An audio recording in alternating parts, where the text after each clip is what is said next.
300 ഏക്കറിലധികം നിൽക്കുന്ന ഒരു പ്രകൃതി വിസ്മയം തന്നെയാണ് തൃശൂർ പുത്തൂർ സുവോളജിക്കൽ പാർക്ക്. അത് ഇന്ന് മുഖ്യമന്ത്രി നാടിനായി സമർപ്പിക്കുകയാണ്. നമ്മോടൊപ്പം സ്ഥലം എം.എൽ.എയും റവന്യൂ മന്ത്രിയുമായ കെ രാജൻ ചേരുകയാണ്. താങ്കളെ സംബന്ധിച്ചിടത്തോളം സ്വന്തം മണ്ഡലത്തെ ഏറ്റവും പ്രധാനപ്പെട്ട വികസന പ്രവർത്തനങ്ങൾ ഒന്നായി ഇത് മാർക്ക് ചെയ്യപ്പെടുമെന്ന കാര്യത്തിൽ സംശയമില്ല. കേരളത്തിന് തന്നെ അഭിമാനമായി മാറുന്ന ഒരു പദ്ധതി കൂടിയായി മാറുകയാണ് പുത്തൂർ സുവോളജിക്കൽ പാർക്ക്. കേരളത്തിൽ തന്നെ അഭിമാനമാകുന്ന ഒരു വലിയ പദ്ധതി. ഒരുപക്ഷെ ഇന്ത്യയിൽ തന്നെ ഇങ്ങനെ ഒരു ഡിസൈൻഡ് ആയിട്ടുള്ളൊരു സൂ വേറെ ഇല്ല. ഇത് യഥാർത്ഥത്തിൽ മുളങ്കാടുകളാൽ നിറഞ്ഞൊരു പ്രദേശമായിരുന്നു, കശുമാവും തോപ്പും. അതിങ്ങനെ വെട്ടിമാറ്റി ഈ പറയുന്ന വിധത്തിൽ ഓസ്ട്രേലിയൻ സൂ ഡിസൈനറായിട്ടുള്ള ജോൺകോ ഒരാഴ്ച ഇവിടെ പൂർണ്ണമായിട്ടും താമസിച്ച് ഇവിടുത്തെ ഓരോ ചെടികളും ഇവിടുത്തെ കല്ലും ഇവിടുത്തെ ഒരു കാലാവസ്ഥയും ഒക്കെ മനസ്സിലാക്കിക്കൊണ്ട് തയ്യാറാക്കിയൊരു ഡിസൈൻ അനുസരിച്ച് ഇതിപ്പോൾ നമ്മൾ നിൽക്കുന്നത് കിളിക്കൂട്ടിലാണ്. നമ്മളൊരു കിളിക്കൂടിൽ നിൽക്കുകയാണെന്ന ഒരു ധാരണയും നമുക്കുണ്ടാകില്ല. ഇവിടെ ഇരിക്കുന്ന വ്യത്യസ്തങ്ങളായിട്ടുള്ള കിളികൾക്കൊക്കെ അവരുടെ ഒരു ആവാസ വ്യവസ്ഥയിൽ ജീവിക്കുന്നതിന് തുല്യമായിട്ടുള്ള ഒരു വനാന്തരീക്ഷം ഇവിടെ ക്രിയേറ്റ് ചെയ്യാണ്. യഥാർത്ഥത്തിൽ തൃശ്ശൂർ മൃഗശാല, പുത്തൂരിലുള്ള തൃശ്ശൂർ മൃഗശാല കേവലം ഒരു മൃഗശാലയല്ല, അത് സുവോളജിക്കൽ പാർക്ക് എന്നതിൻ്റെ പൂർണ്ണ തോതിലുള്ള അർത്ഥതലങ്ങളിലൂടെ കടന്നു വന്നിട്ടുള്ള ഒരു അനുഭവമാണ് യഥാർത്ഥത്തിൽ. ഇപ്പോൾ ഇതിനകത്ത് നേരത്തെ വരുമ്പോൾ ഞാൻ പറഞ്ഞല്ലോ, ഇവിടെ MLA ആയിട്ട് വരുമ്പോൾ ആദ്യം ഇങ്ങനെ ഒരു സങ്കല്പമുണ്ട് എന്നുള്ളതല്ലാതെ ഇതിനുള്ള പണമില്ല, തയ്യാറെടുപ്പുകളില്ല. അപ്പോൾ യഥാർത്ഥത്തിൽ നമ്മളെ സഹായിച്ചത് കിഫ്ബിയാണ്. ഒരു പ്ലാൻ ഫണ്ടിൽ നിന്നൊരിക്കലും ഇത്ര വരുന്ന ചിലവ് നമുക്ക് വഹിക്കാനേ പറ്റില്ല. നമുക്ക് മാത്രമല്ല ഒരു സ്റ്റേറ്റിനും വഹിക്കാൻ പറ്റില്ല. കിഫ്ബി എന്ന പദ്ധതി വന്നതോടുകൂടി കോടിക്കണക്കിന് രൂപ ചെലവഴിച്ചുകൊണ്ട് നാടിൻ്റെ ആവാസ സാമൂഹ്യ വ്യവസ്ഥയിലും സാമ്പത്തിക വ്യവസ്ഥയിലും മാറ്റം ഉണ്ടാക്കാവുന്ന ഒരു സംവിധാനം ഉണ്ടാക്കാം. അങ്ങനെയാണ് കോടിക്കണക്കിന് രൂപ ചെലവഴിക്കുന്ന ഈ പദ്ധതിയിലേക്ക് വരുന്നത്. അപ്പോൾ യഥാർത്ഥത്തിൽ ഈ പദ്ധതിയുടെ ആദ്യഘട്ടം നമ്മൾ എടുത്തു നോക്കിയപ്പോൾ ഇവിടെ മുറിച്ചു മാറ്റുന്ന മുളകൾക്കും കശുമാവിനും പകരം ഒരു പുതിയ ആവാസ വ്യവസ്ഥ സൃഷ്ടിക്കലാണ്. ഇപ്പോൾ കരിങ്കുരങ്ങും സിംഹവാലം കുരങ്ങും ഒക്കെ അധിവസിക്കുന്ന പ്രദേശം വളരെ വിശാലമായി കിടക്കുകയാണ്. അവിടെ സൈലൻറ്റ് വാലി സോൺ എന്ന് മാർക്ക് ചെയ്തിരിക്കുകയാണ്. അപ്പോൾ സൈലൻറ്റ് വാലിയിലുള്ള ഒരു ആവാസ വ്യവസ്ഥ അവിടെ പറിച്ച് നടപ്പെടും വിധം സൃഷ്ടിക്കുകയാണ്. ഇപ്പോൾ നമ്മൾ നോക്കിയാലറിയാം, സീബ്ര ജിറാഫൊക്കെ അധിവസിക്കുന്ന ഇടങ്ങൾ, കൂടുകളെന്നല്ല, ആവാസ ഇടങ്ങളിൽ സൃഷ്ടിക്കുന്ന ആവാസ വ്യവസ്ഥ ആഫ്രിക്കയിലെ സുളു ലാൻഡിന് തുല്യമായിട്ടുള്ള ഒരു ആവാസ വ്യവസ്ഥയാണ്. സുളു ലാൻഡിൻ്റെ ആവാസ വ്യവസ്ഥ എങ്ങനെയാണോ അതവിടെ ക്രിയേറ്റ് ചെയ്യുകയാണ്. മധ്യപ്രദേശിലെ കൻഹയാണ് മറ്റൊരു സ്ഥലത്തുള്ള സോൺ.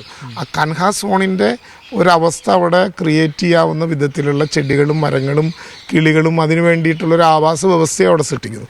അപ്പോൾ യഥാർത്ഥത്തിൽ ആ സോണിൽ ജീവിക്കുന്ന മുഴുവൻ ജീവികൾക്കും അവരുടെ ഒരു ജീവിത കാലാവസ്ഥയിൽ തന്നെ വ്യവസ്ഥയിൽ തന്നെ നിൽക്കുന്നത് പോലെ ബോധ്യപ്പെടും.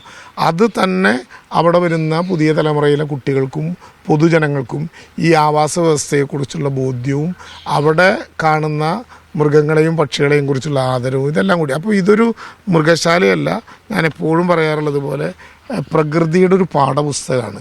ഇതിങ്ങനെ കടന്നാൽ യഥാർത്ഥത്തിൽ വാക്കിംഗ് വേ ഇവിടെ 6.5 കിലോമീറ്റർ ഉണ്ട്, വാഹനത്തിലെ യാത്രയാണെങ്കിൽ 4.5 കിലോമീറ്റർ ഉണ്ട്. അപ്പോൾ ഇതിനകത്ത് പൂർണ്ണമായിട്ടും പരിസ്ഥിതിയെ സംരക്ഷിച്ചുകൊണ്ടും അതിൻ്റെ സംവിധാനങ്ങൾ ഉണ്ടാക്കിക്കൊണ്ടുമുള്ള ഒരു പാർക്ക് എന്നുള്ള ആശയത്തിന് സാധാരണ ഒരു കെട്ടിടം പണിയുന്ന സുഖം ഉണ്ടാകില്ല.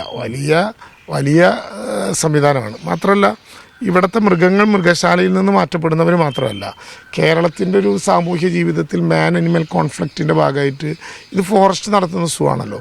ഫോറസ്റ്റ് പിടികൂടപ്പെട്ട് കൊണ്ടുവരുന്ന എല്ലാ മൃഗങ്ങളെയും ഞങ്ങൾ തമാശയ്ക്ക് പറയും, ഇവിടുത്തെ ദുർഗുണ പരിഹാര പാഠശാലയിലൊന്ന് തയ്യാറാക്കി മെരുക്കി അവർ നേരെ കാടിൻ്റെ അതേ അവസ്ഥയിലേക്കുള്ള സംവിധാനത്തിലേക്കാണ് പോകുന്നത്. ഇപ്പം ഞാൻ കഴിഞ്ഞ ദിവസം ഒരു വയനാട്ടിൽ നിന്ന് കൊണ്ടുവന്നൊരു കടിവേദിയിലേക്ക് വിട്ട ഒരു സംവിധാനം നോക്കി. 6 മാസക്കാലത്തെ ഒരു പ്രാക്ടീസിനിടയിൽ അത് ഇവരെയൊക്കെ പഠിച്ചിട്ടുണ്ട്, ഇവരുടെ ശബ്ദമൊക്കെ കേട്ട് മനസ്സിലാവുന്നുണ്ട്.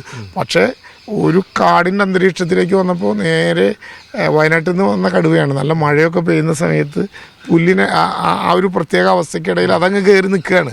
പിന്നെ അവനിഷ്ടമുള്ളപ്പോഴാണ് അതിൽ നിന്ന് ഇറങ്ങുക. അപ്പോൾ സാധാരണ നിലയ്ക്ക് ആളുകൾ പറയും കൂട്ടിൽ നേരിട്ട് ഉള്ളപ്പോൾ വളരെ ഡ്രൈ ആയിട്ടുള്ള കൂടുകളല്ലേ, അവിടെ മൃഗങ്ങളൊക്കെ ഇങ്ങനെ അസ്വസ്ഥരായിട്ട് നിൽക്കുന്നതായിരിക്കും നമുക്ക് കാണാം. ഇതവരുടെ ജീവിതത്തിൻ്റെ ഒരു സ്വഭാവം ആസ്വദിച്ചും അതിൻ്റെ സുഖം കണ്ടും യഥാർത്ഥത്തിൽ പുതിയ തലമുറയ്ക്ക് പ്രകൃതിയെക്കുറിച്ച് പഠിക്കാനുള്ള ഒരു അസാമാന്യമായിട്ടുള്ള ഇടം. അങ്ങനെയാണ് ഇതിനെ നമ്മൾ കാണുന്നത്. ഒരു പ്രധാനം ഡിയർ പാർക്ക്, ഹോളോഗ്രാം പാർക്ക്, അതുപോലെ വരാൻ പോകുന്ന മറ്റ് സംവിധാനങ്ങളൊക്കെ എങ്ങനെയാണ്? അല്ല, ഇവിടെ മൃഗശാലയ്ക്ക് പുറമെ തൃശ്ശൂരിലെ മൃഗശാലയിലെ മൃഗങ്ങളെ മാറ്റുക എന്നുള്ള ആശയത്തിൽ നിന്ന് വിഭിന്നമായി പിന്നെ പുതിയ പുതിയ ആശയങ്ങൾ വന്നു. അങ്ങനെയാണ് ഒരു പക്ഷേ ഹോളോഗ്രാം പല മേഖലയിലും പരീക്ഷിച്ച് വളരെ വിജയമായിട്ടുള്ള എയുടെ ഒരു ടെക്നോളജിയാണ്. പക്ഷെ അത് സൂ രംഗത്തില്ല. ഇവിടെയാണ് ആദ്യമായിട്ട് ഇന്ത്യയിൽ സൂ രംഗത്തൊരു ഹോളോഗ്രാം സംവിധാനം കൊണ്ടുവരാനായിട്ട് തീരുമാനിച്ചു. അതിൻ്റെ നിർമ്മാണ പ്രവർത്തനങ്ങൾ ആരംഭിച്ചു. മാത്രമല്ല സൂവിൽ ഉണ്ടാകാൻ പാടില്ലാത്ത ഒന്നാണ് പെറ്റിംഗ് സൂ. ഈ വളർത്തു മൃഗങ്ങളുമായിട്ട് കുഞ്ഞുങ്ങൾക്ക് കളിക്കാനുള്ള ഒരവസരം. അപ്പോൾ പാർക്കിനോട് ചേർന്ന് പാർക്കിൻ്റെ അതിർത്തിയോട് ചേർന്ന് ഒരു 2 ഏക്കർ സ്ഥലത്ത് അതാരംഭിച്ചു. മാനുകൾ ഇപ്പം മാനും മനുഷ്യനും ഒരുമിച്ച് നടക്കുക, അതൊരു കൺസെപ്റ്റാണ്.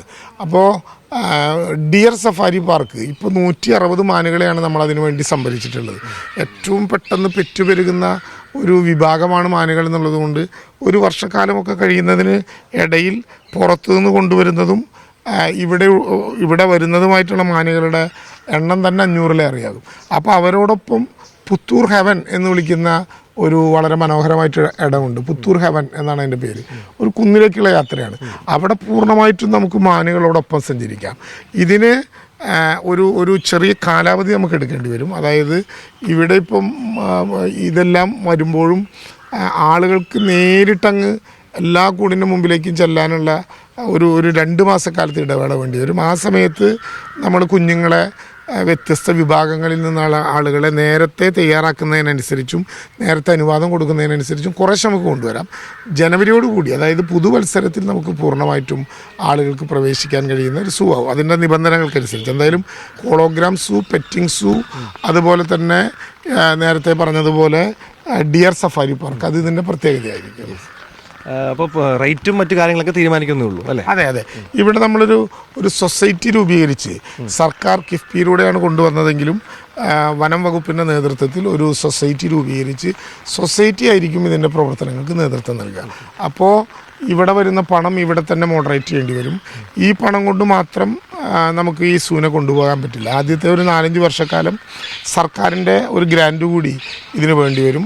അതോടൊപ്പം തന്നെ CSR ഫണ്ടുകൾ ഉപയോഗിക്കാൻ ഒരു സൊസൈറ്റി ആകുമ്പോൾ, ചാരിറ്റബിൾ ആക്ട് പ്രകാരം രജിസ്റ്റർ ചെയ്തൊരു സൊസൈറ്റി ആകുമ്പോൾ പറ്റും. അപ്പോൾ CSRും സർക്കാർ നൽകുന്ന പ്ലാൻ ഫണ്ടും ഇവിടെ നിന്ന് ലഭ്യമാകുന്ന വരുമാനം, അത് 3ഉം കൂട്ടിയാണ് ഇതിൻ്റെ പ്രവർത്തനം മുന്നോട്ട് കൊണ്ടുപോകാൻ ആഗ്രഹിക്കുന്നത്. മാത്രമല്ല ഈ പ്രദേശത്തിൻ്റെ ഒരു സമഗ്രമായിട്ടുള്ള വികസനത്തിൻ്റെ ചിത്രമാണ്.